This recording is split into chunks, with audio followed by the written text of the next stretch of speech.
Welcome to Astounding Stories of Space and Time. I'm Mardell, here with a space story with plenty of action. The Winds of Time by James H. Schmitz. Jeffy Rammer came along the narrow passages between the Silver Queen's control compartment and the staterooms, trying to exchange the haggard look on his face for one of competent self-assurance. There was nothing to gain by letting his two passengers suspect that during the past few minutes their pilot, the owner of Rammer Space Lines, had been a bare step away from plain and fancy gibbering. He opened the door to Mr. Malbow's stateroom and went inside. Mr. Malbow, face very pale, eyes closed, lay on his back on the couch, still unconscious. He'd been knocked out when some unknown forces suddenly started batting the Silver Queen's turnip shape around, as the Queen had never been batted before in her 18 years of spacefaring. Karen Roos, Malbow's secretary, knelt beside her employer, checking his pulse. She looked anxiously up at Jeffy. "What did you find out?" she asked in a voice that was not very steady. Jeffy shrugged. "Nothing definite as yet. The ship hasn't been damaged. She's a tough tub. That's one good point. Otherwise, well, I climbed into a suit and took a look out the escape hatch, and I saw the same thing there that the screens show. Whatever that is." "You've no idea, then, of what's happened to us? Or where we are?" Miss Roos persisted. She was a rather small girl, with large, beautiful gray eyes and thick blue-black hair. At the moment she was barefoot and in a sleeping outfit which consisted of something soft wrapped around her top, soft and floppy trousers below. The black hair was tousled and she looked around 15. She'd been asleep in her stateroom when something smacked the Queen, and she was sensible enough then not to climb out of the bunk's safety field until the ship finally stopped shuddering and bucking about. That made her the only one of the three persons aboard who had collected no bruises. She was scared, of course, but taking the situation very well. Jeffy said carefully, "There's a number of possibilities. It's obvious that the Queen has been knocked out of norm space, and it may take some time to find out how to get her back there. But the main thing is that the ship's intact. So far, it doesn't look too bad." Miss Roos seemed somewhat reassured. Jeffy could hardly have said the same for himself. He was a qualified norm space and subspace pilot. He had put in a hitch with the Federation Navy, and for the past 8 years he'd been ferrying his own two ships about the hub, and not infrequently beyond the Federation space territories. But he had never heard of a situation like this. What he saw in the view screens when the ship steadied enough to let him pick himself off the instrument room floor, and again a few minutes later, and with much more immediacy, from the escape hatch, made no sense. Seemed simply to have no meaning. The pressure meter said there was a vacuum outside the Queen's skin. That vacuum was dark, even pitch black. But here and there came momentary suggestions of vague light and color. Occasional pinpricks of brightness showed, and were gone. And there had been one startling phenomenon like a distant giant explosion, a sudden pallid glare in the dark, which appeared far ahead of the Queen, and for the instant it remained in sight, seemed to be rushing directly towards them. It had given Jeffy the feeling that the ship itself was plowing at high speed through this eerie medium, but he had cut the Queen's drives to the merest idling pulse. As soon as he staggered back to the control console and got his first look at the screens, so it must have been the light that had moved. But such details were best not discussed with a passenger. Karen Roos would be arriving at enough disquieting speculations on her own. The less he told her, the better. There was the matter of the ship's location instruments. The only set Jeffy had been able to obtain any reading on were the direction indicators, and what they appeared to indicate was that the Silver Queen was turning on a new heading, something like 20 times a second. Jeffy asked, "Has Mr. Marlborough shown any signs of waking up?" Karen shook her head. "His breathing and pulse seem all right, and that bump on his head doesn't look really bad, but he hasn't moved at all. Can you think of anything else we might do for him, Jeffy?" "Not at the moment," Jeffy said. "He hasn't broken any bones. We'll see how he feels when he comes out of it." He was wondering about Mr. Marlborough and the fact that this charter had shown some unusual features from the beginning. Corinne was a friendly sort of girl. They'd got to calling each other by their first names within a day or two after the trip started, but after that she seemed to be avoiding him. And Jeffy guessed that Marlborough had spoken to her, probably to make sure that Corinne didn't let any of her employer's secrets slip out. Marlborough himself was aloof and taciturn, a client as Rammer Space Lines had ever picked up. A lean, blonde character of indeterminate age with pale eyes, hard mouth. Why he had selected a bulky semi-freighter like the Queen for a mineralogical survey jaunt to a lifeless little sun system, far beyond the outposts of civilization, was a point he didn't discuss. Jeffy, needing the charter money, had restrained his curiosity. If Marlborough wanted only a pilot and preferred to do all the rest of the work himself, well, that was certainly Marlborough's affair. And if he happened to be up to something illegal, though it was difficult to imagine what, customs would nail him when they got back to the hub. But those facts looked a little different now.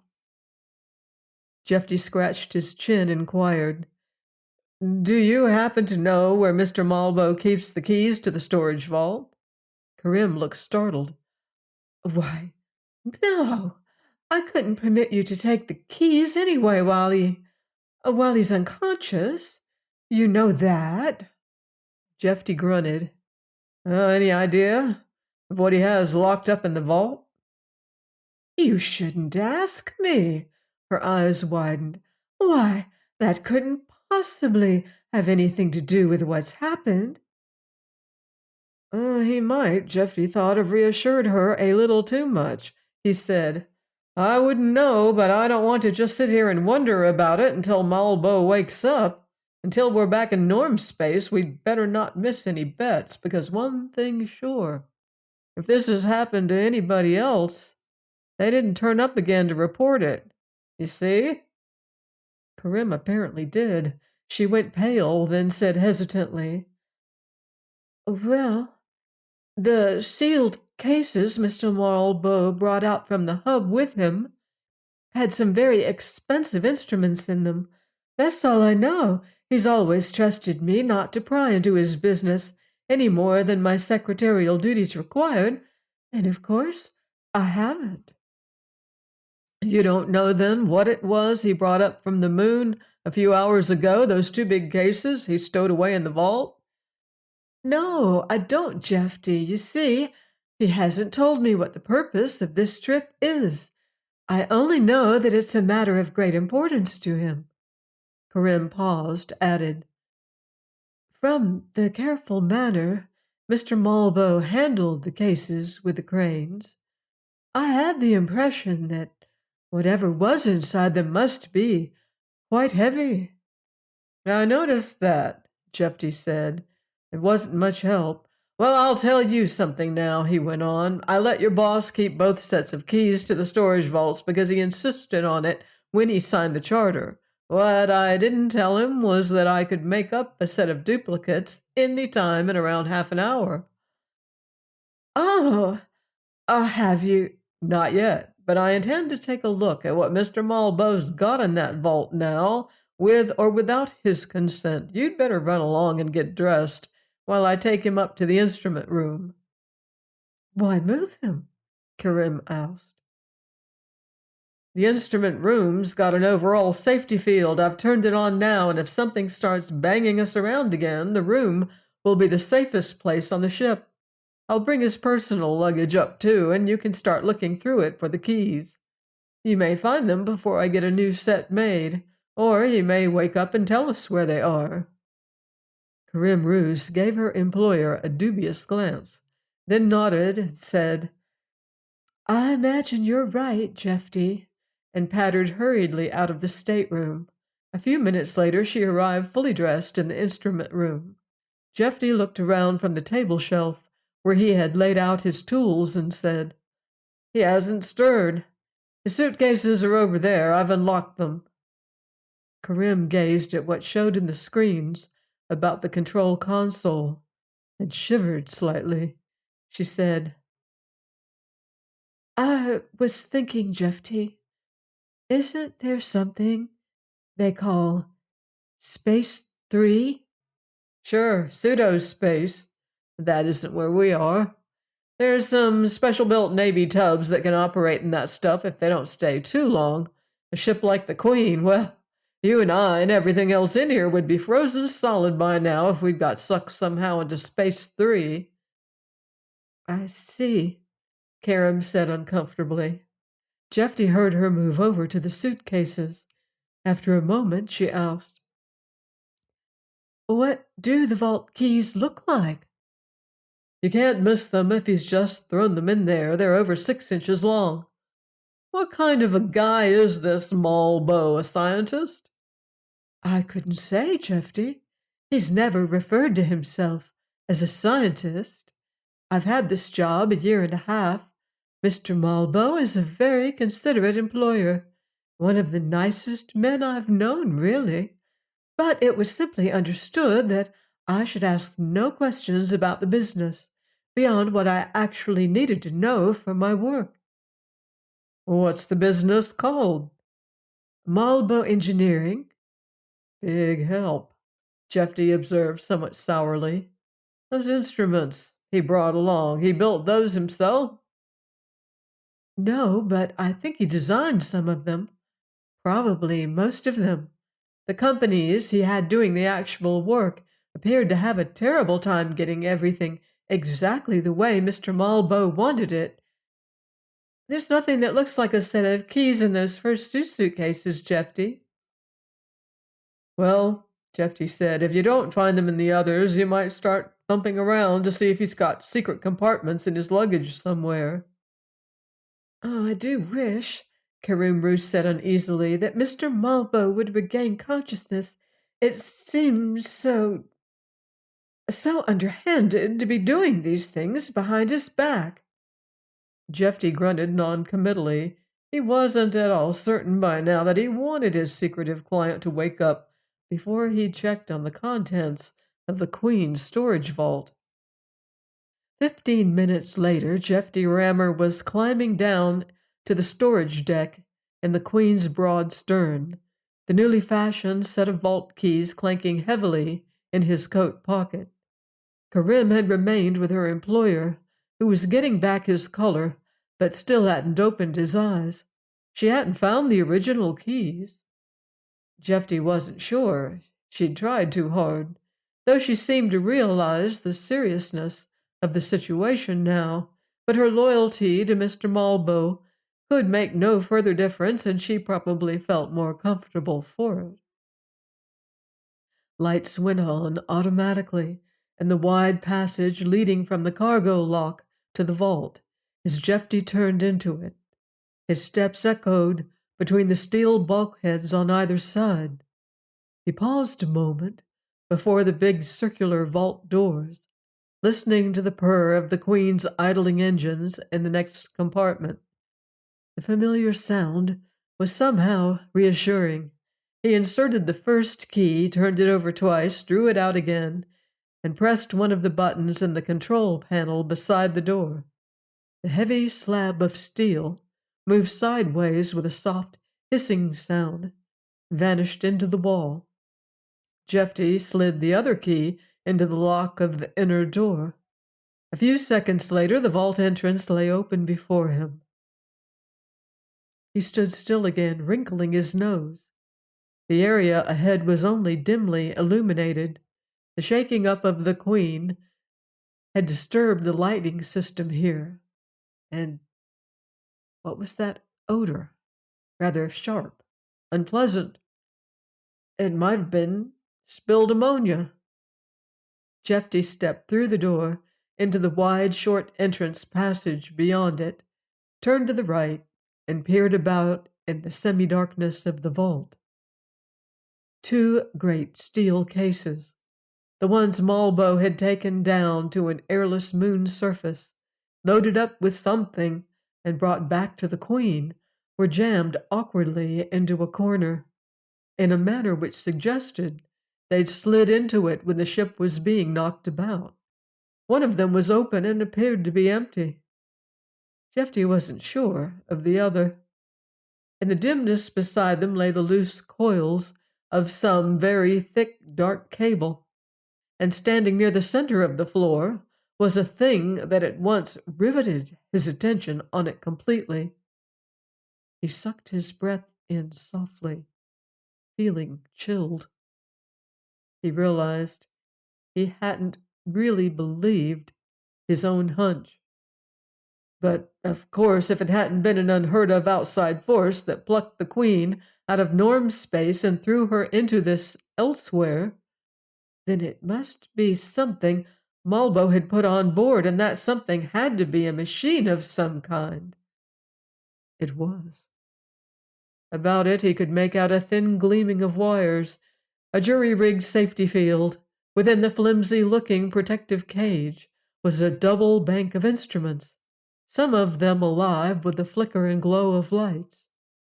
Those must be the very expensive and difficult-to-build items Malbo had brought out from the hub.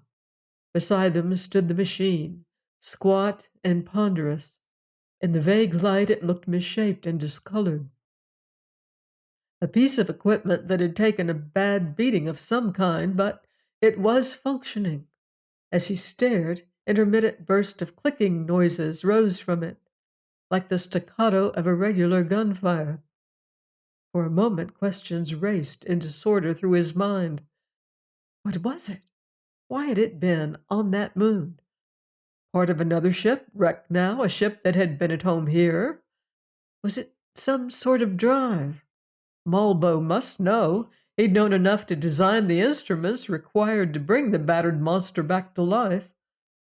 On the other hand, he had not foreseen in all detail what could happen once the thing was in operation, because the Queen's sudden buck-jumping act had surprised him and knocked him out. The first step in any event was to get Malbo awake now. To tamper with a device like this before learning as much as one could about it would be lunatic foolhardiness. It looked like too good a bet that the next serious mistake made by anybody would finish them all.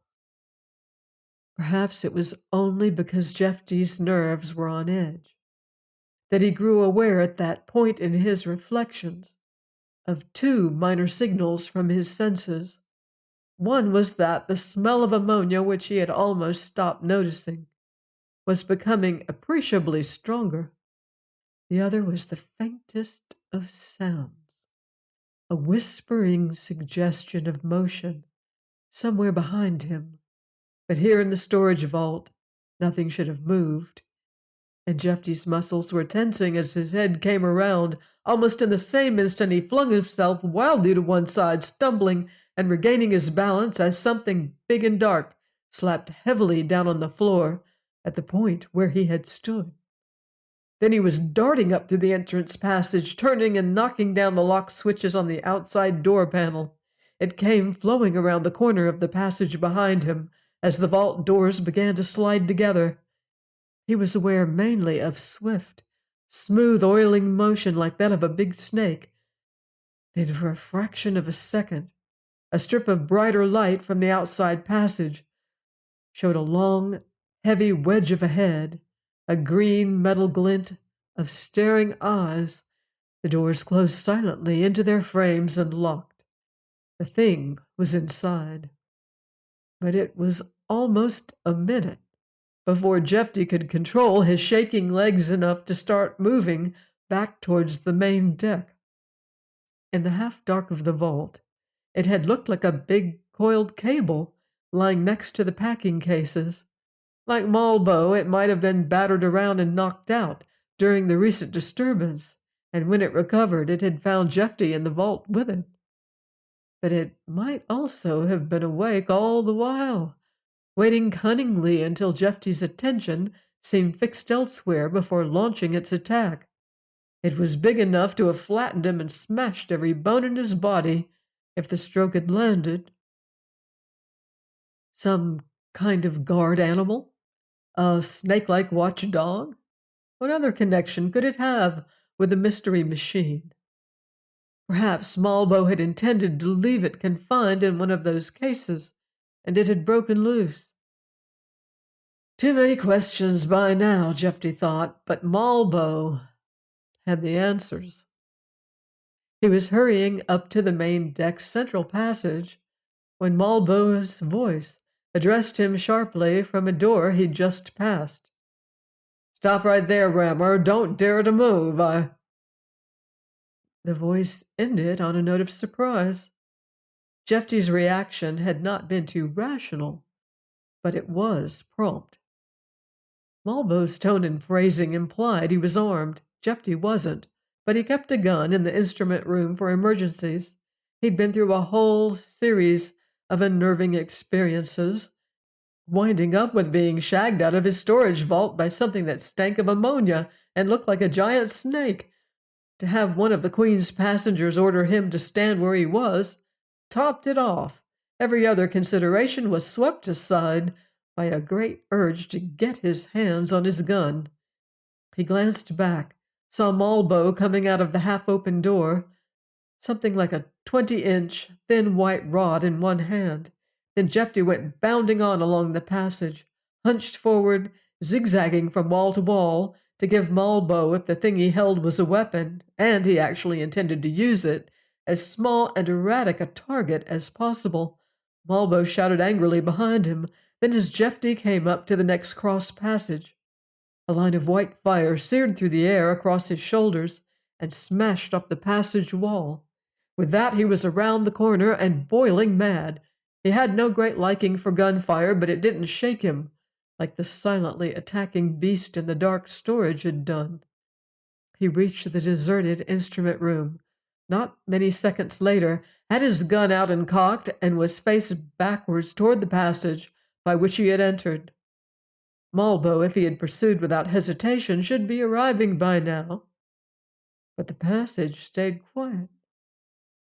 Jeffy couldn't see into it from where he stood. He waited, trying to steady his breathing, wondering where Karim Roos was, and what had got into Malbo. After a moment, without taking his eyes from the passage entrance, he reached into the wall closet from which he had taken the gun and fished out another souvenir of his active service days, a thin-bladed knife in a slip sheath. Jeffy worked the fastenings of the sheath over his left wrist and up his forearm under his coat, tested the release to make sure it was functioning, and shook his coat sleeve back into place. The passage was still quiet. Jeffy moved softly over to one of the chairs, took a small cushion from it, and pitched it out in front of the entrance. There was a hiss. The cushion turned in midair into a puff of bright white fire. Jeffy aimed his gun high at the far passage wall, just beyond the entrance, and pulled the trigger. It was a projectile gun. He heard the slug screech off the slick plastic bulkhead and go slamming down the passage. Somebody out there made a startled, incoherent noise, but not the kind of noise a man makes when he's just been hit. "If you come in here armed," Jeffy called, "I'll blow your head off. Want to stop this nonsense now?" There was a moment's silence. Then Malbo's voice replied shakily from the passage. He seemed to be standing about 20 feet back from the room. "If you'll end your thoughtless attempts at interference, Rammer," he said, "there will be no trouble." He was speaking with the restraint of a man who is in a state of cold fury. "You're endangering us all. You must realize that you have no understanding of what you are doing." Well, the last could be true enough. "We'll talk about it," Jeffy said without friendliness. "I haven't done anything yet, but I'm not just handing the ship over to you. And what have you done with Miss Ruse?" Malbo hesitated again. "She's in the map room," he said then. It was necessary to restrict her movements for a while. But you might as well let her out now. We must reach an agreement without loss of time." Jeffy glanced over his shoulder at the small, closed door of the map room. There was no lock on the door, and he had heard no sound from inside. This might be some trick. But it wouldn't take long to find out. He backed up to the wall, pushed the door open, and looked inside. Karam was there, sitting on a chair in one corner of the tiny room. The reason she hadn't made any noise became clear. She and the chair were covered by a rather closely fitting sack of transparent, glistening fabric. She stared out through it despairingly at Jeffy, her lips moving urgently. But no sound came from the sack. Jeffy called angrily, "Malbo!" "Don't excite yourself, Rammer." There was suggestion of what might be contempt in Malbo's tone now. "The girl hasn't been harmed. She can breathe easily through the restrainer, and you can remove it by pulling at the material from the outside." Jeffy's mouth tightened. "I'll keep my gun on the passage while I do it." Malbo didn't answer. Jeffy edged back into the map room, tentatively grasped the transparent stuff above Karam's shoulder. To his surprise, it parted like wet tissue. He pulled sharply, and in a moment Karam came peeling herself out of it, her face tear-stained, working desperately with hands, elbows, and shoulders. "Jeffy," she gasped. Mr. Malbo." "He's out in the passage there," Jeffy said. "He can hear you." His glance shifted for an instant to the wall, where a second of the shroud-like transparencies was hanging. And who could that have been intended for, he thought, but Jeffy Rammer. He added, "We've had a little trouble." "Oh." She looked out of the room towards the passage, then at the gun in Jeffy's hand, then up at his face. "Malbo," Jeffy went on, speaking distinctly enough to make sure Malbo heard, "has a gun, too. He'll stay there in the passage, and we'll stay in the instrument room until we agree on what should be done. He's responsible for what's happened, and seems to know where we are." He looked at Karim's frightened eyes and dropped his voice to a whisper. "Don't let this worry you too much. I haven't found out just what he's up to, but so far his tricks have pretty much backfired. He was counting on taking us both by surprise, for one thing. That didn't work, so now he'd like us to cooperate." "Are you going to?" Jeffy shrugged. "Depends on what he has in mind. I'm just interested in getting us out of this alive. Let's hear what Malbo has to say." Some minutes later, Jeffy was trying to decide whether it was taking a worse risk to believe what Malbo said than to keep things stalled on the chance that he was lying. Karim Ruse, perched stiffly erect on the edge of a chair, eyes big and round, her face almost colorless, apparently believed Malbo and was wishing she didn't. There was, of course, some supporting evidence, primarily the improbable appearance of their surroundings. The pencil-thin fire spouter and the sleazy-looking restrainer had a sufficiently unfamiliar air to go with Malbo's story, but as far as Jeffy knew, either of them could have been manufactured in the hub. Then there was the Janandra, the big snakish thing in the storage, which Malbo had brought back up from the moon along with the battered machine. It had been, he said, his shipboard companion on another voyage. It wasn't ordinarily aggressive. Jeffty's sudden appearance in the vault must have startled it into making an attack. It was not exactly a pet. There was a psychological relationship between it and Malbo, which Malbo would not attempt to explain because Jefty and Karim would be unable to grasp its significance. The Janandra was essential, in this unexplained manner, to his well-being. That item was almost curious enough to seem to substantiate his other statements. But it didn't really prove anything. The only point Jefty didn't question in the least was that they were in a bad spot, which might be getting worse rapidly.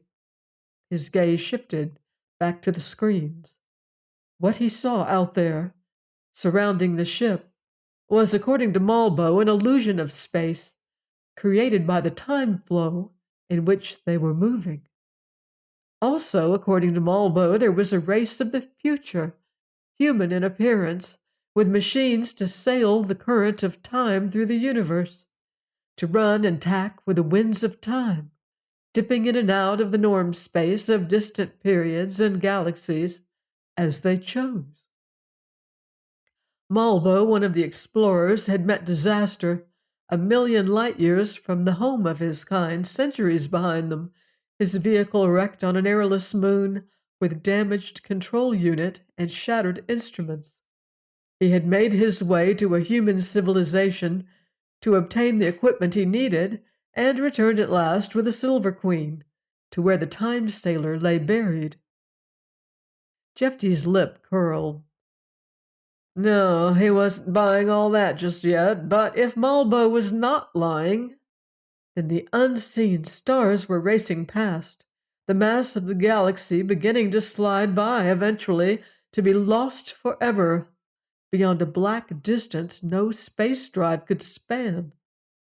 The matter simply had to be settled quickly, but Malbo was also strained and impatient, and if his impatience could be increased a little more, he might start telling the things that really mattered, the things Jefty had to know. Jefty asked slowly, as if hesitant to commit himself. "Oh, why did you bring us along?" The voice from the passage snapped. "Because my resources were nearly exhausted, Rammer. I couldn't obtain a new ship, therefore I chartered yours, and you came with it. As for Miss Ruse, in spite of every precaution, my activities may have aroused suspicion and curiosity among your people. When I disappeared, Miss Ruse might have been questioned. I couldn't risk being followed to the wreck of the sailor, so I took her with me.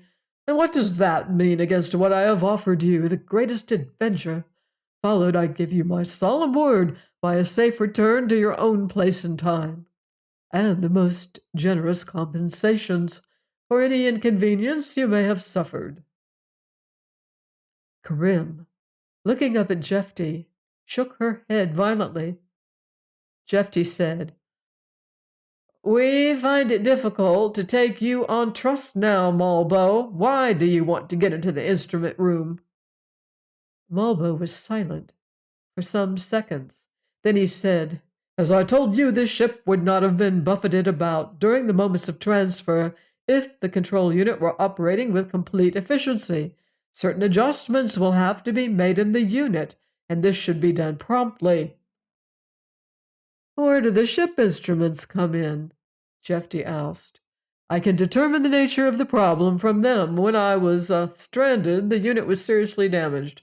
My recent repairs were necessarily hasty. What caused the crack-up?" Malbo said, tone taut with impatience, "Certain sections of the great current are infested with dangerous forces. I shall not attempt to describe them." "I wouldn't get it."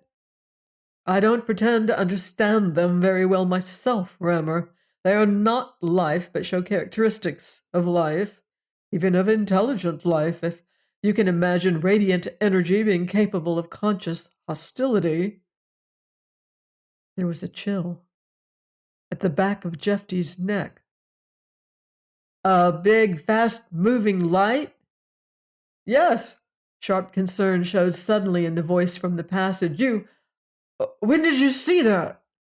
Jeffy glanced at the screens. Twice since you've been talking, and once before, immediately after we got tumbled around. Then we can waste no more time, Remmer. Those forces are sensitive to the fluctuations of the control unit. If they were close enough to be seen, they're aware the ship is here. They were attempting to locate it. What could they do? Malbo said a single attack was enough to put the control unit out of operation in my sailor. The great current then rejected us instantly. A ship of this size might afford more protection, which is the reason I chose it. But if the control unit is not adjusted immediately to enable it to take us out of this section, the attacks will continue until the ship and we have been destroyed. Jeffy drew a deep breath. There's another solution to that problem, Malbo. Miss Ruse and I prefer it, and if you meant what you said, that you'd see we got back eventually, you shouldn't object either. The voice asked sharply. What do you mean? Jeffy said. Shut the control unit off. From what you were saying, that throws us automatically back into norm space, while we're still close enough to the hub.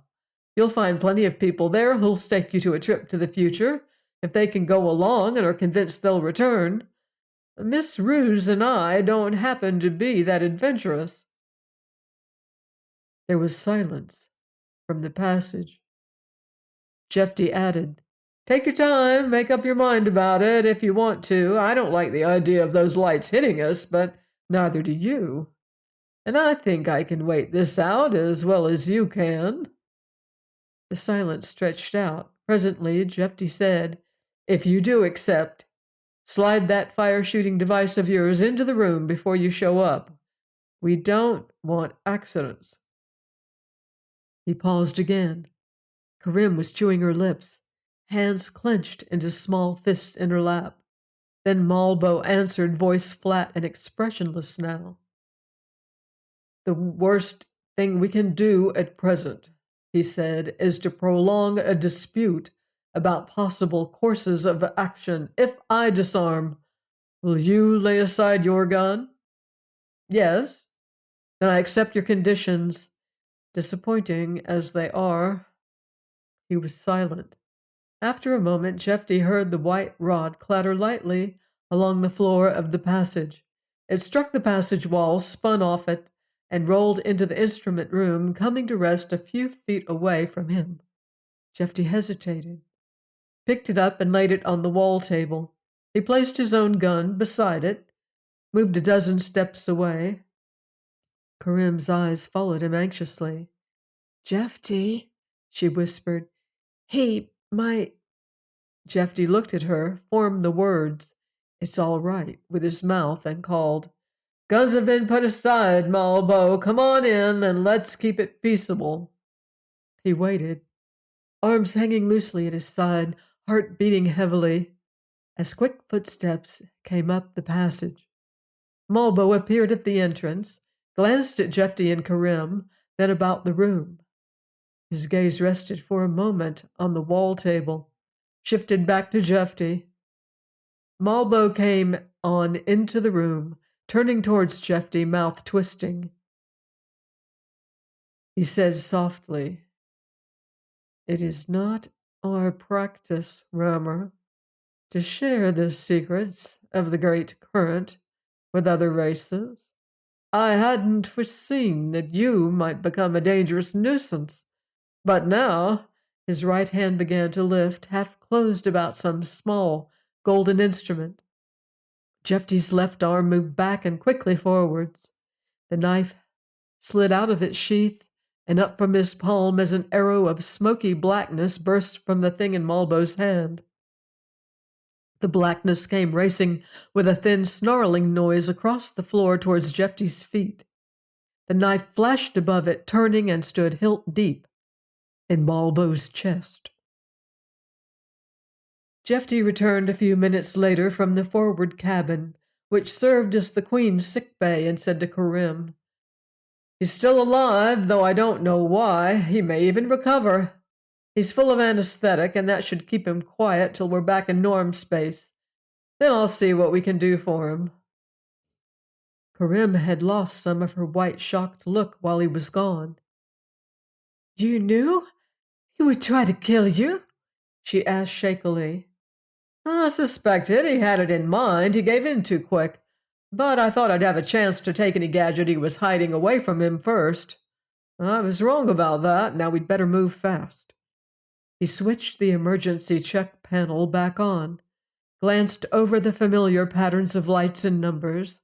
A few minor damage spots were indicated, but the ship was still fully operational.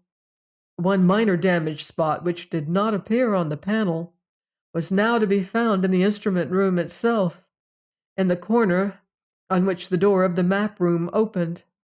The door, adjoining bulkheads, and section of flooring were scarred, blackened, and as assortedly malodorous as burned things tend to become.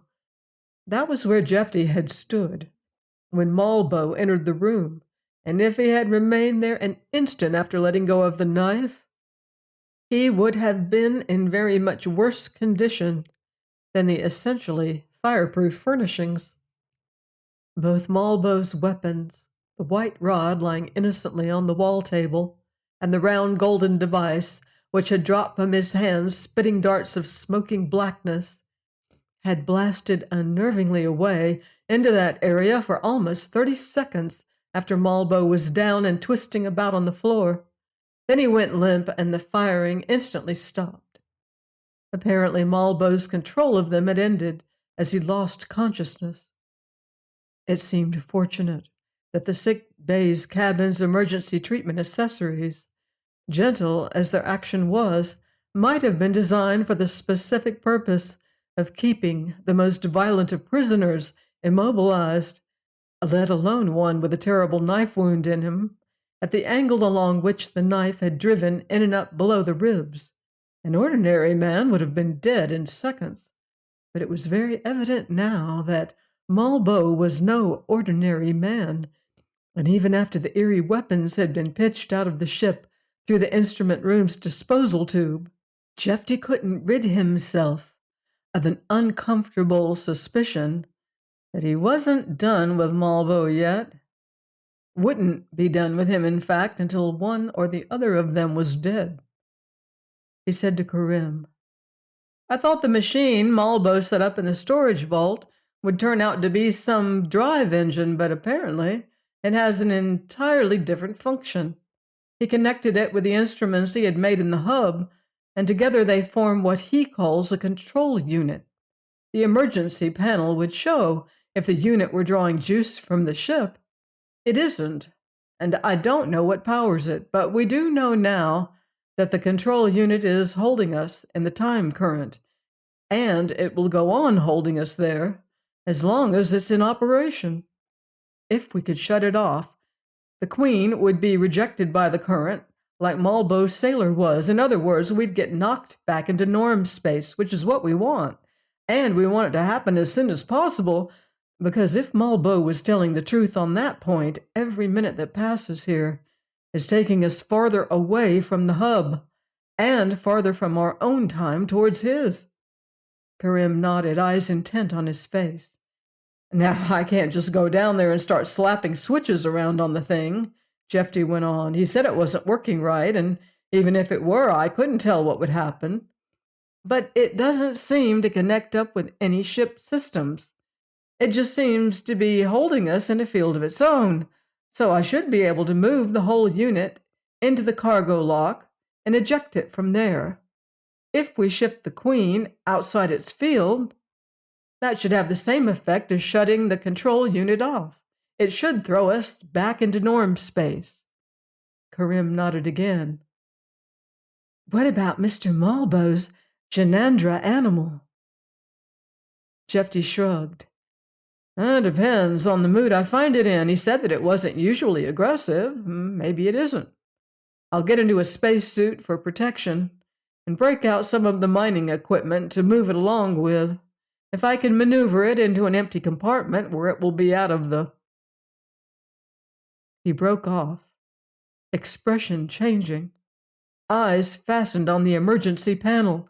Then he turned hurriedly, reached across the side of the console for the intership air seal controls. Karim asked apprehensively, "What's the matter, Jeffy?" "Wish I knew exactly." Jeffy indicated the emergency panel. Little red lights there, on the storage deck section. "It wasn't showing a minute ago. It means that the vault doors have been open since then." He saw the same half-superstitious fear appear in her face that had touched him. "You think he did it?" "I don't know." Malbo's control of the guns had seemed uncanny enough, but that was a different matter. The guns were a product of his own time and science, but the vault door mechanisms? There might have been sufficient opportunity for Malbo to study them and alter them for some purpose of his own since he'd come aboard. "I've got the ship compartments and decks sealed off from each other now," Shefty said slowly. "The only connecting points from one to the other are personnel hatches. They're small airlocks.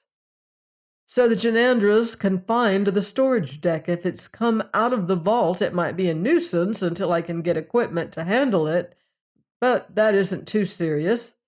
The spacesuits are on the second deck, and I'll get into one before I go on to storage. You wait here a moment. I'll look in on Malbo again before I start." If Malbo wasn't still unconscious, he was doing a good job of feigning it. Jeffy looked at the pale, lax face, the half-shut eyes, shook his head and left the cabin, locking it behind him.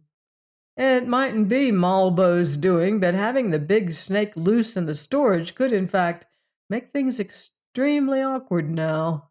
He didn't think his gun would make much impression on anything of that size, and while several of the ship's mining tools could be employed as very effective close-range weapons, they happened, unfortunately, to be stored away on the same deck. He found Karim standing in the center of the instrument room waiting for him. "Jeffy," she said, "do you notice anything? An odd sort of smell?" Then the odor was in Jeffy's nostrils, too, and the back of his neck turned to ice as he recognized it. He glanced up at the ventilation outlet, looked back at Karim. He took her arm, said softly, "Come this way. Keep very quiet. I don't know how it happened, but the Janandra is on the main deck now. That's what it smells like. The smell's coming through the ventilation system, so the thing's moving around in the port section. We'll go the other way." Karim whispered, "What will we do?" "Get ourselves into spacesuits first, and then get Malbo's control unit out of the ship. The Janandra may be looking around for him. If it is, it won't bother us." He hadn't wanted to remind Karim that from what Malbo said, there might be more than one reason for getting rid of the control unit as quickly as possible. But it had been constantly in the back of his mind, and twice in the few minutes that passed after Malbo's strange weapons were silenced, he had seen a momentary pale glare appear in the unquiet flow of darkness, reflecting in the view screens.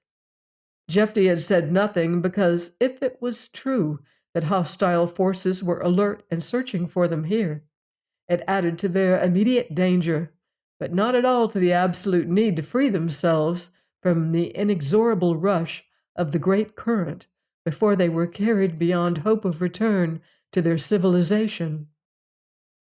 But those brief glimpses did add to the sense of urgency throbbing in Jeffy's nerves, while events and the equally hard necessity to avoid a fatally mistaken move in this welter of unknown factors kept blocking them. Now the mysterious manner in which Malbo's unpleasant traveling companion had appeared on the main deck made it impossible to do anything but keep Karim at his side if Malbo was still capable of taking a hand in matters. There was no reasonably safe place to leave her aboard the Queen, and Malbo might be capable of it. Twice, as they hurried up the narrow, angled passages along the Queen's curving hull towards an air seal leading to the next compartment, Jeffy caught a trace of the ammonia-like animal odor coming over the ventilating system. They reached the lock without incident, but then, as they came along the second deck hall to the ship's magazine, there was a sharp click in the stillness behind them. Its meaning was disconcertingly apparent. Jeffy hesitated, turned Karim into a side passage, guided her along it. She looked up at his face. "It's following us?" "Seems to be." No time for the spacesuits in the magazine now. Something had just emerged from the airlock through which they had entered the second deck not many moments before. He helped the girl quickly down a section of ladder-like stairs to the air seal connecting the second deck with the storage, punched a wall button there. As the lock door opened, there was another noise from the passage they had just left, as if something had thudded briefly and heavily against one of the bulkheads. Karim uttered a little gasp. Then they were in the lock, and Jeffy slapped down 2 other buttons, stood watching the door behind them snap shut, and a few seconds later, the one on the far side open on the dark storage deck. They scrambled down another 12 feet of ladder to the floor of a side passage, hearing the lock snap shut behind them. As it closed, they were in complete darkness. Jeffy seized Karim's arm, ran with her up the passage to the left, guiding himself with his fingertips on the left bulkhead. When they came to a corner, he turned her to the left again. A few seconds later, he pulled open a small door, bundled the girl through, came in himself, and shut the door to a narrow slit behind them. Karim whispered shakily, "What will we do now, Jeffy?" "Stay here for the moment. It'll look for us in the vault first."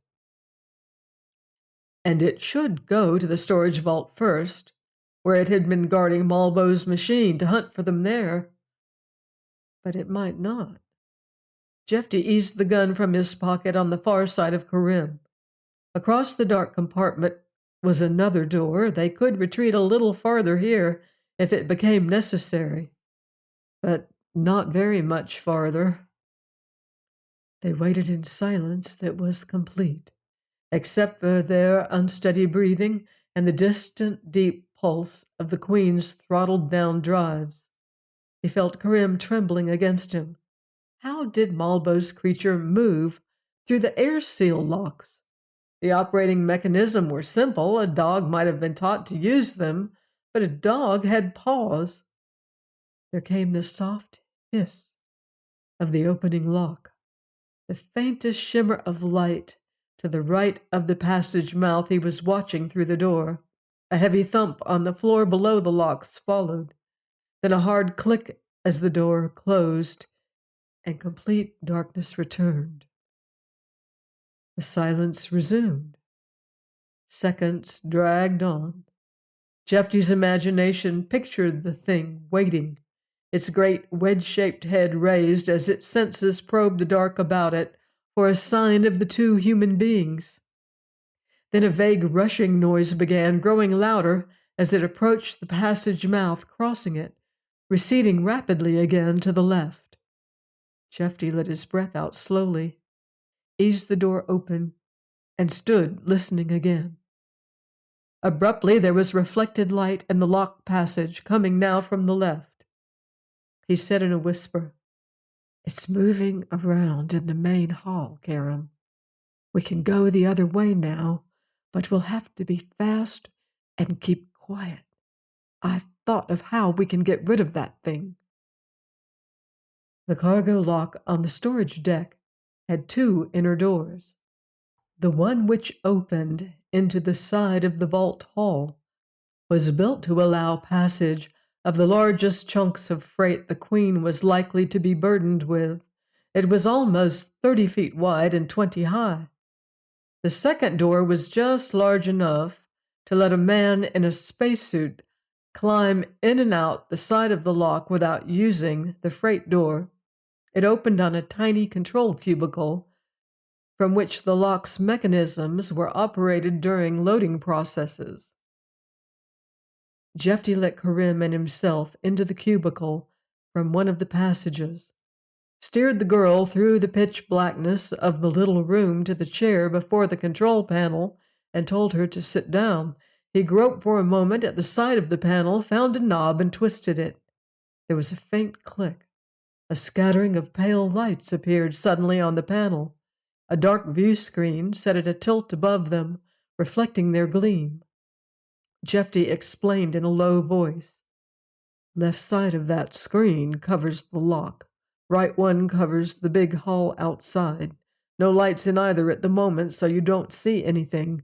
Only way the cargo door to the hall can be opened or closed is with these switches right here. What I want to do is get the Shenandra into the lock, slam the door on it, and lock down the control switches. Then we've got it trapped. But how are you going to get it to go in there? No real problem. I'll be 3 jumps ahead of it.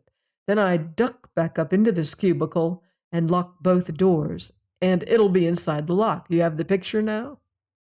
Karim said unsteadily. I do, but it sounds awfully risky, Jeffy. Well, I don't like it either, Jeffy admitted, so I'll start right now before I lose my nerve. As soon as I move out into the vault hall, the lighting will go on. That's automatic. You watch the right side of the screen. If you see the Shenandra coming before I do, yell as loud as you can. He shifted the 2 inner door switches to the right. A red spark appeared in the dark view screen, high up near the center. A second red light showed on the cubicle bulkhead beside Jeffy. Beneath it, an oblong section of the bulkhead turned silently away on heavy hinges, became a door 2 feet in thickness, which stood jutting out at a right angle into the darkness of the cargo lock. A wave of cold air moved through it into the control cubicle. On the screen, another red spark appeared beside the first one. Both doors are open now, Jeffy murmured to the girl. The Shenandra isn't in the vault hall, or the lighting would have turned on. But it may have heard the door open and be on its way. So keep watching the screen. I certainly will, she whispered shakily. Jeffy took an oversized wrench from the wall, climbed quickly and quietly down the 3 ladder steps to the floor of the lock, and walked across it to the sill of the giant freight door, which now had swung out and down into the vault hall, fitting itself into a depression of the flooring. He hesitated an instant on the sill, then stepped out into the big dark hall. Light filled it immediately in both directions. He stood quiet, intent on the storage vault entrance, far up the hall to his left. He could see the vault was open. The Shenandra might still be inside it. But the seconds passed, and the dark entrance remained silent, and there was no suggestion of motion beyond it. Jeffy glanced to the right, moved a dozen steps farther out into the hall, hefted the wrench, and spun it through the air towards the ventilator frame on the opposite bulkhead. The heavy tool clanged loudly against the frame, bounced off, and thudded to the floor. Jeffy started slowly over to it, heart pounding, with the vault entrance still at the edge of his vision. Karim's voice screamed, Jeffy, it's... He spun around, sprinted back to the cargo lock. The Shenandra had come silently out of the nearest side passage behind him, was approaching with the remembered oiling swiftness of motion, its great head lifted a yard from the floor. Jeffy plunged through the lock, jumped for the top of the cubicle doorsteps, came stumbling into the cubicle. Karim was on her feet, staring. He swung the cubicle door switch to the left, Slapping it flat to the panel, the door snapped back into the wall behind him with a force that shook the floor. On the screen, the Genandra's thick, dark worm shape was swinging around in the dim lock to regain the open hall. It had seen the trap, but the freight door switch went flat beside the other, and the freight door rose with massive swiftness. The heavy body smashed against it, went sliding back to the floor as the door slammed shut, and the screen section, showing the cargo lock, turned dark. "Got it! Got it! Got it!" Jeffy heard himself whispering exultantly. He switched on the lock's interior lights. Then he swore softly, and beside him Karim sucked in her breath. The screen showed the Genandra in violent but apparently purposeful motion inside the lock, and it was also apparent now that it was more complexly constructed than the long worm body and heavy head had indicated. The skin, to a distance of some 8 feet back of the head, had spread out to a wide, flexible frill. From beneath the frill extended half a dozen jointed, bone-white arms, along with waving, ribbon-like appendages. Less easy to define, the thing was reared half up along the hall floor, inspecting the surface with these members, then suddenly it flung itself around and flashed over to the outer locked door.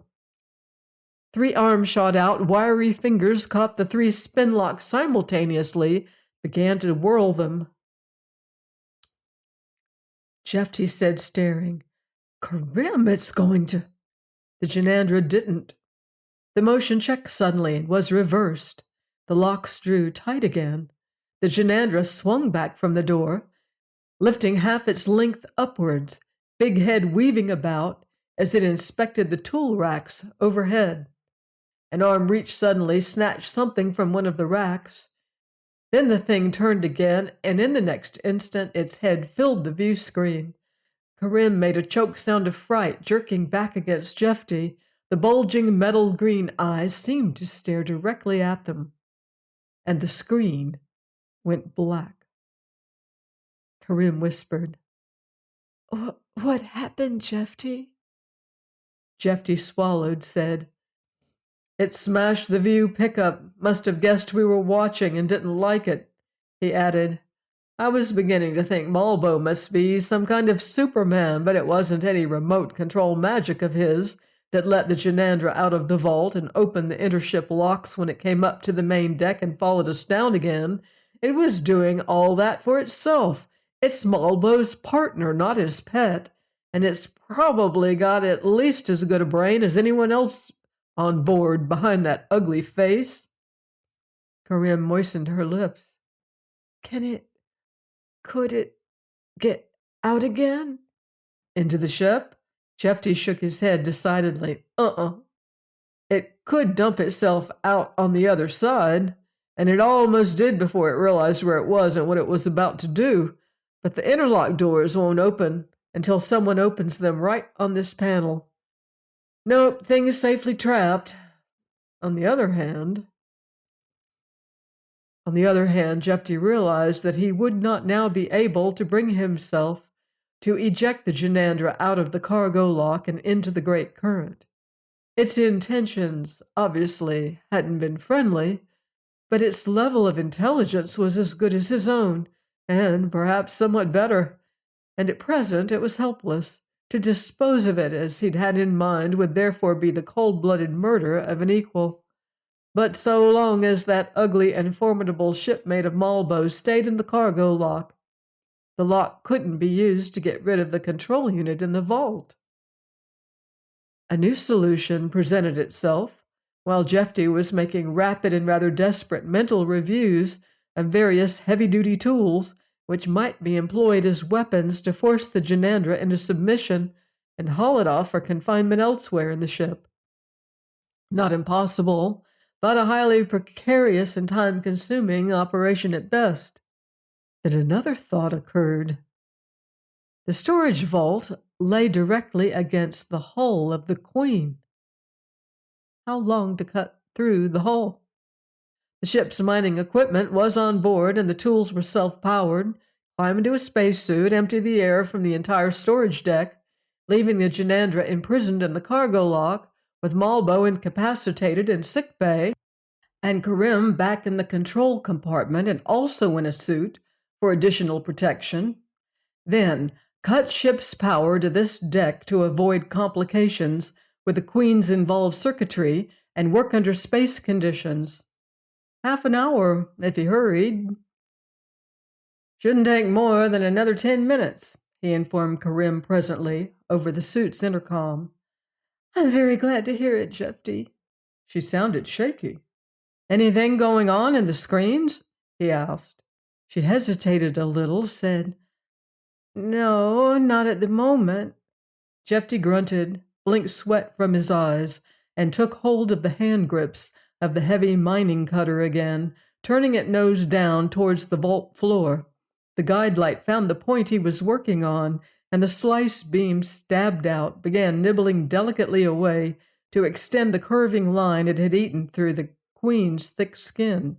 He had drawn a 25-foot circle around Malbo's battered control unit and the instruments attached to it, well outside the fragile-looking safety field.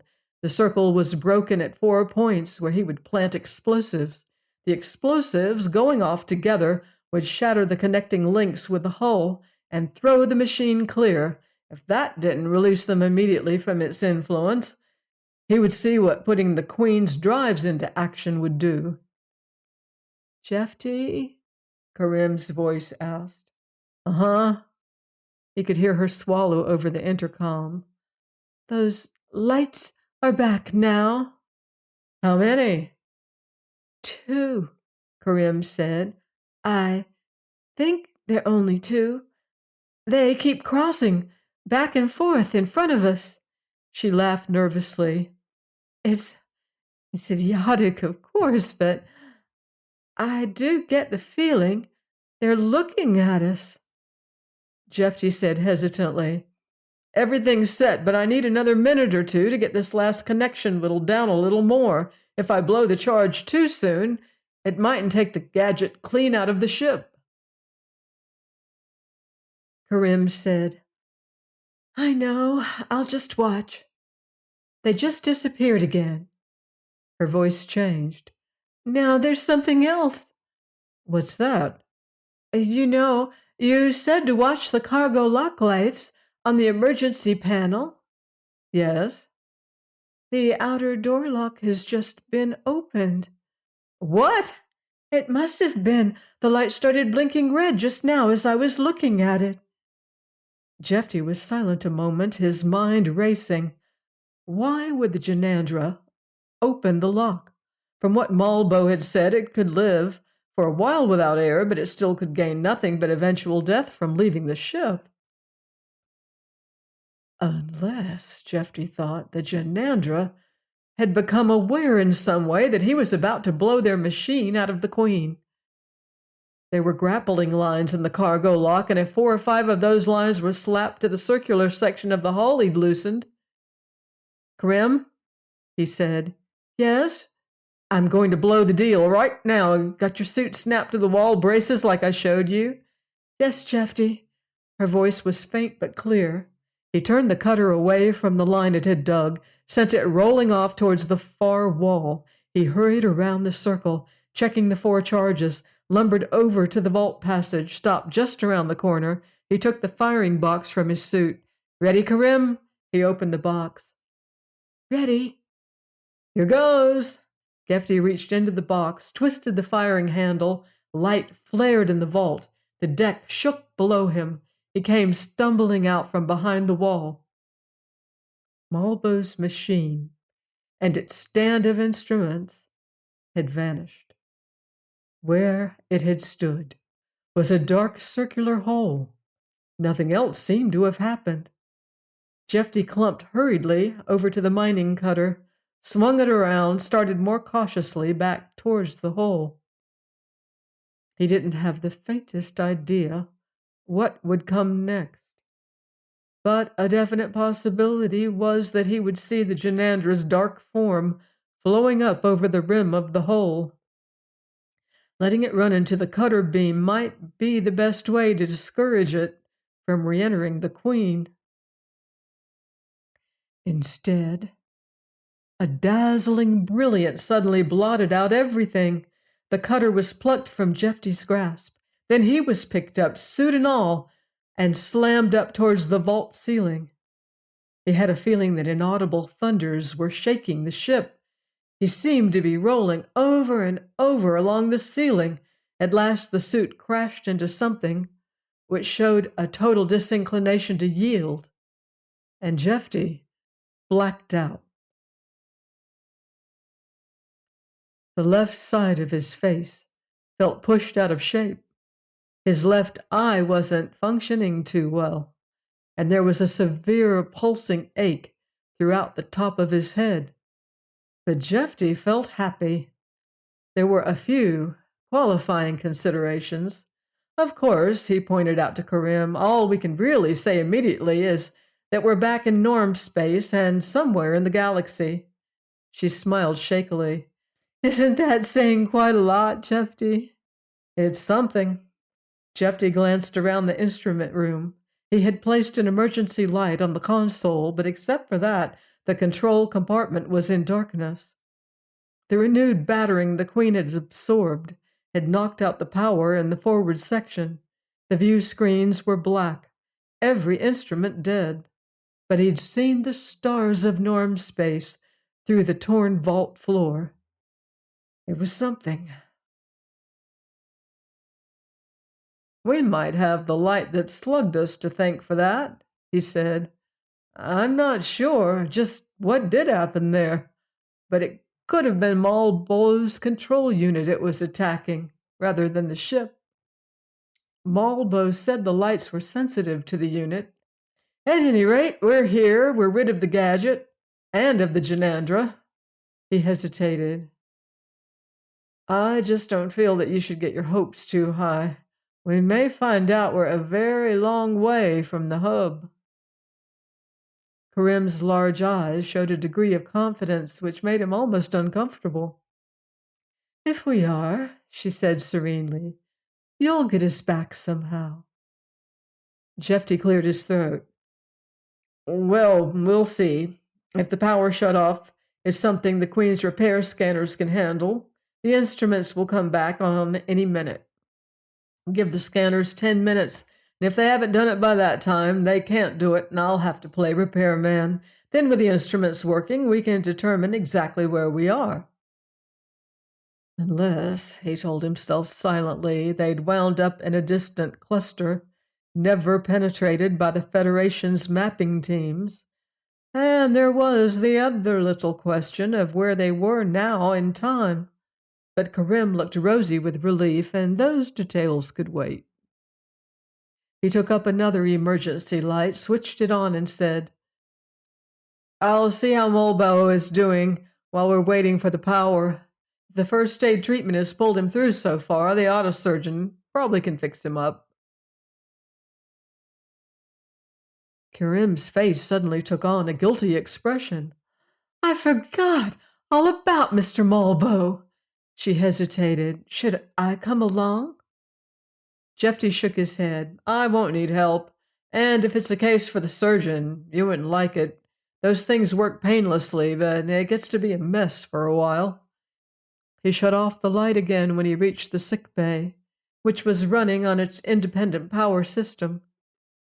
As he opened the cabin door from the dispensary, carrying the auto-surgeon, it became evident that Malbo was still alive, but that he might be in delirium. Jeffy placed the surgeon on the table, went over to the bed, and looked at Malbo. To the extent that the emergency treatment instrument's cautious restraints permitted, Malbo was twisting slowly about on the bed. He was speaking in a low, rapid voice, his face distorted by emotion. The words were not slurred, but they were in a language Jeffy didn't know. It seemed clear that Malbo had reverted mentally to his own time, and for some seconds he remained unaware that Jeffy had entered the room. Then surprisingly the slitted blue eyes opened wider and focused on Jeffy's face, and Malbo screamed with rage. Jeffy felt somewhat disconcerted. For the reason alone that he was under anesthetic, Malbo should not have been conscious. But he was. The words were now ones Jeffy could understand, and Malbo was telling him things which would have been interesting enough under different circumstances. Jeffy broke in as soon as he could. "Look," he said quietly, "I'm trying to help you." Malbo interrupted him in turn, not at all quietly. Jeffy listened a moment longer, then shrugged. So, Malbo didn't like him.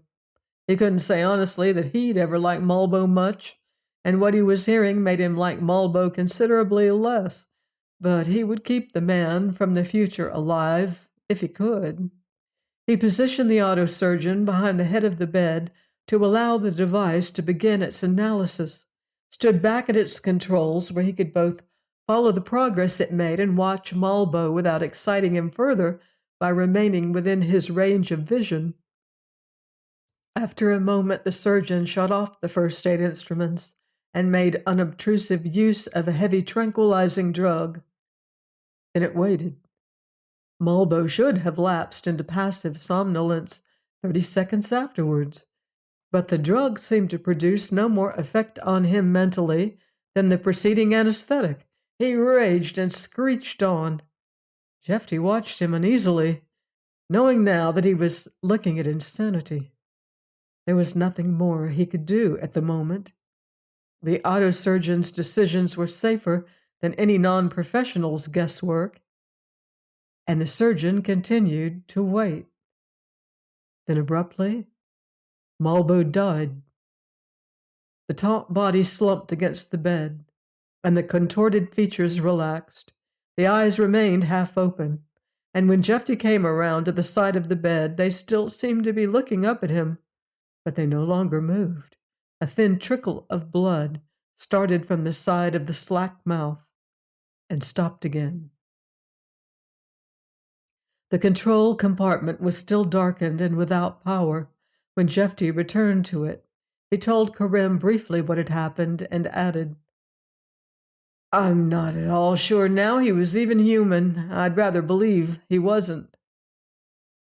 "Why is that, Jeffy?" She was studying his expression soberly. Jeffy hesitated, said, "I thought at first he was furious because we'd upset his plans. But they weren't his plans. They were the Janandra's. He wasn't exactly its servant. I suppose you'd have to say he was something like a pet animal." Karim said incredulously, "But that isn't possible. Well, think of how intelligently Mr. Malbo—" "He was following instructions," Jeffy said. "The Janandra let him know whatever it wanted done. He was following instructions again when he tried to kill me after I'd got away from the thing in the vault. The real brain around here was the Janandra. And it was a real brain. With a little luck, it would have had the ship." Karim smiled briefly. "You handled that big brain rather well, I think." "I was the one who got lucky," Jeffy said. "Anyway, where Malbo came from, it's the Janandra's kind that give the orders, and the thing is, Malbo liked it that way. He didn't want it to be different. When the light hit us, it killed the Janandra on the outside of the ship. Malbo felt it happen, and it cracked him up. He wanted to kill us for it, but since he was helpless, he killed himself. He didn't want to be healed, not by us, at least that's what it looks like."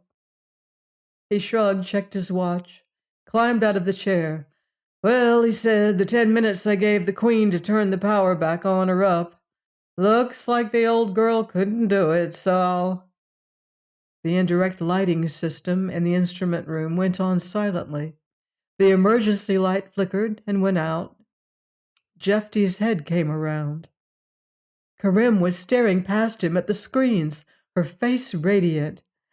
"Oh, Jeffy," she cried softly. "Oh, Jeffy, our stars." "Green dot here is us," Jeffy explained somewhat hoarsely. He cleared his throat, went on. Our true ship position, that is, he realized he was talking too much, almost babbling, in an attempt to take some of the tension out of the moment. The next few seconds might not tell them where they were, but it would show whether they had been carried beyond the regions of space charted by Federation instruments, which would mean the difference between having a chance, whether a good chance or a bad one, of getting home eventually, and the alternative of being hopelessly lost. There had been nothing recognizably familiar about the brilliantly dense star patterns in the view screens, but he gave no further thought to that. Unless the ship's exact position was known or one was on an established route, it was a waste of time looking for landmarks in a sizable cluster. He turned on the basic star chart. Within the locator plate, the green pinpoint of light reappeared, red-winged and suspended now against the three-dimensional immensities of the Milky Way. It stayed still a moment, began a smooth drift towards galactic east. Jeffy let his breath out carefully. He sensed Karim's eyes on him, but kept his gaze fixed on the locator plate. The green dot slowed, came to a stop. Jeffy's finger tapped the same button 4 times. The big chart flicked out of existence, and in the plate 3 regional star maps appeared and vanished in quick succession behind it. The 4th map stayed.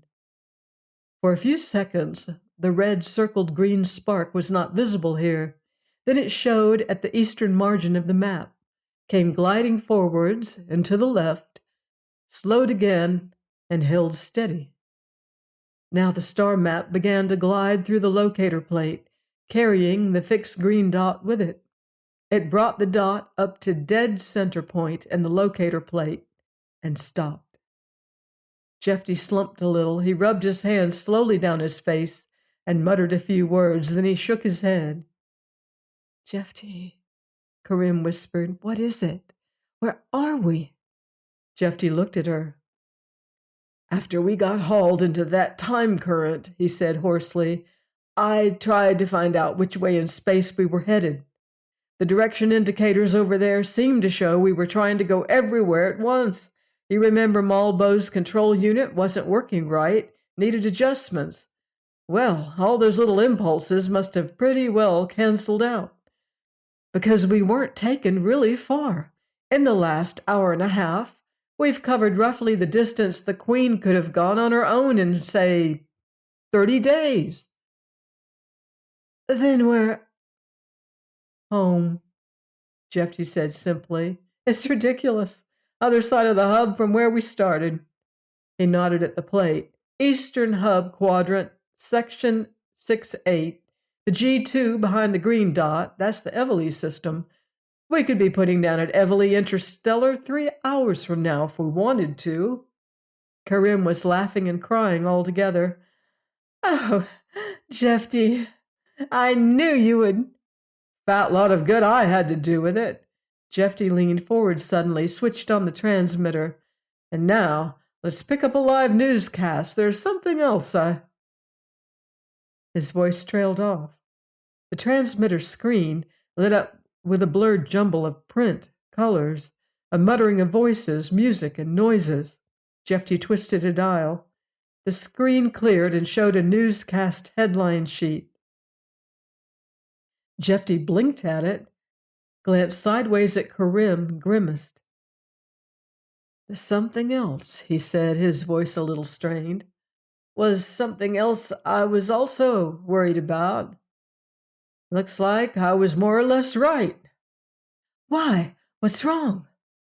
"Nothing really bad," Jeffy assured her.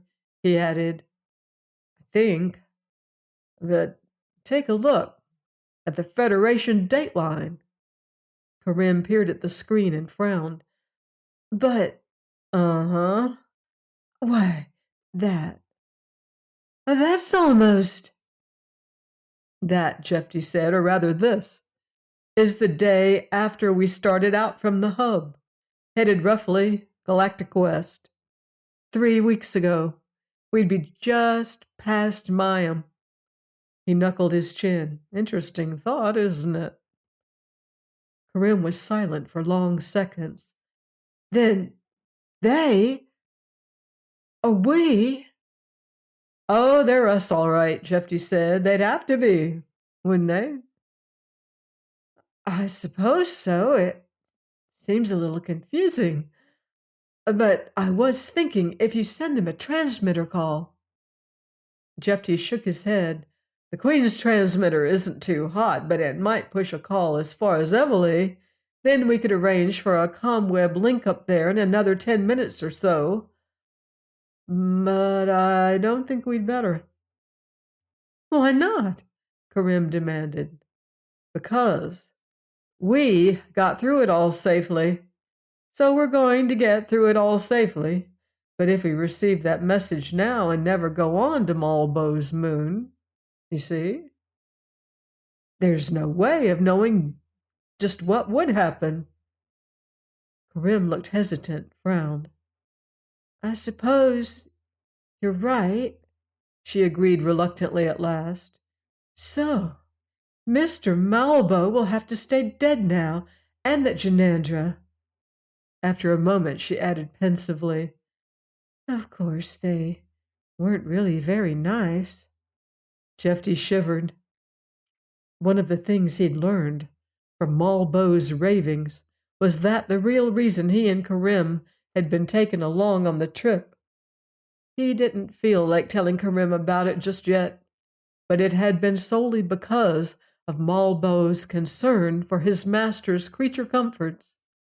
The Janandra could go for a long time without food, but after fasting for several years on the moon, a couple of snacks on the homeward run would have been highly welcome.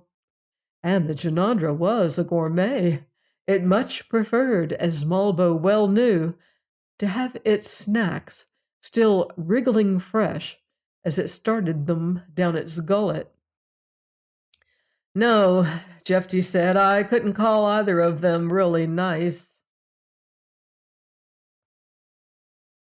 There are universes unknown and unexplored, planets and strange life forms waiting to be discovered. The mysteries of time and space, a riddle yet to be solved. Please join me next time on Astounding Stories of Space and Time. Until then, watch the sky.